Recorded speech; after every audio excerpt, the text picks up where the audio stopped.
was young, I wanted to be the best of all time. But when I get older and I have more experience, I realize that it's just a fugazi. It doesn't exist.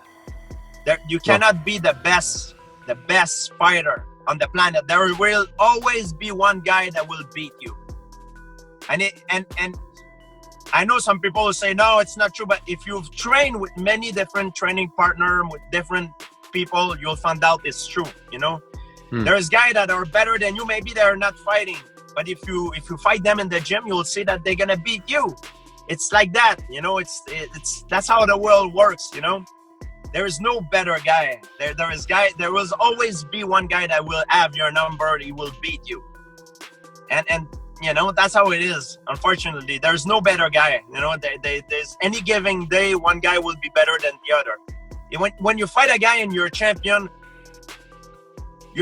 because you only beat that guy that night. You didn't beat. It doesn't give you the right to put you above all the rest of the roster. That's how most of people see it. But that's not how I see it myself right now. Before that's how I used to think, but now I realize it's all an illusion.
I spoke to Tony Ferguson last week, and he said that Khabib should be stripped. I don't think Khabib should be stripped. I think that's a crazy notion. In this time, everyone's decision should be respected. If Khabib felt like being at home as a dad, as a husband, as a son is what he needed to do at this time, he should not only be respected for that, he should be applauded for that. This is the time to be selfish for your family. So all of us and our opinions don't matter. And I really think that he doesn't deserve like the hate that he's getting and all this stuff. But can I just say this as an innocent bystander? From a PR perspective, he botched this. He totally botched it. All he had to do was come out and say, like, I went home, they told me to go home, and now I'm going to stay with my family because I feel more comfortable. Last Monday comes out and says, I went to Abu Dhabi, I couldn't get in, now I'm home, and I can't get out, right? Then on Wednesday, he's like, hey, I'm not the coronavirus. Don't get mad at me. I'm staying home because I have to stay home. And then that was it. And then on Thursday, after the Ferguson interview, he comes out and goes, just send me location. Just tell me where to go. Well, stop looking at the hate. Stop reacting to everyone. You keep changing the message. But here's the deal, though, right? He never said he wouldn't fight. He said, initially, I went to do what was told. I was going there to fight. Then I got stuck in Russia. I can't leave. They're saying I can't leave. People started saying there's a way for him to go fight. He's saying, send me where to go and I'll go fight, right? So it's like, I understand you say it was botched in terms of PR, but was it?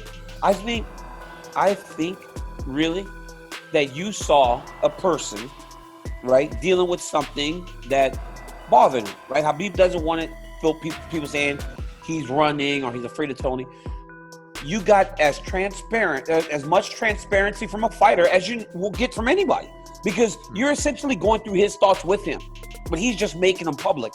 All the things that he would have probably said to Islam, his dad, everybody, like, tell me where to fight and I'll go. He's saying it.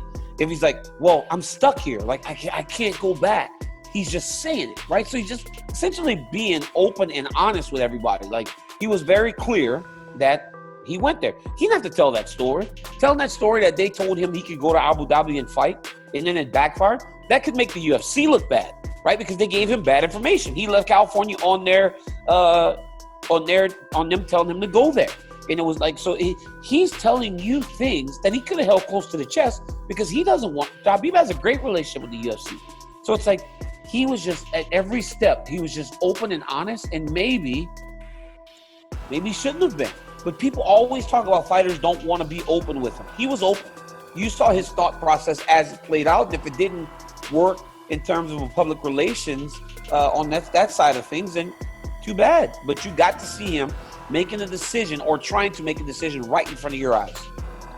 You know what? It's a very fair point, and we almost can't hold people to the same standards as we would under normal circumstances, because it's such a confusing time. So yeah. I'm all for transparency. I want more people to be honest, even if it, may come across a little weird there. So you're right. You know what? Listen, I'm man enough to say, I'm just saying, from a distance, it was confusing, right? Every day it was a very different message. confusing. But you're right. This is a guy who's probably dealing with a lot. It's a lot of stress, and he's getting all these messages, probably being like, "You ducked, you can't make weight, you're looking for an excuse." And you're it's talking about a guy he'll fight anywhere. That right. dude will fight Tony Ferguson anywhere, right? Like, he'll fight him anywhere. I know Khabib. There was one time we were wrestling in the gym, and I was like, "Wrestle me." He was like, "No, you're big. I don't feel good."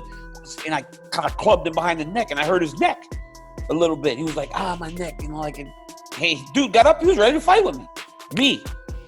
Now, the rest of the Russians all kind of circled around me, and I was like, oh my goodness, maybe I shouldn't have hit him so hard. But he was like, he's not afraid of anybody. He'll fight me, he'll fight Miocic, he'll fight Jones, he will fight every guy up and down the roster. Dude is not afraid of anyone. So to say that is it's absurd. And I know that he really cares about fans. So he's probably reading those things, and hearing all that. So at every turn, he tried to explain away something that people really don't deserve. You don't, like, if when you're questioning a fighter, we can't try to give you comfort in your thoughts along the way. You get point A, you get point Z. Wherever we finish, you get A, you get Z. That whole journey in between, that's between the people in the middle. And I think he tried to keep everybody in the loop at every single turn, and that backfired on him.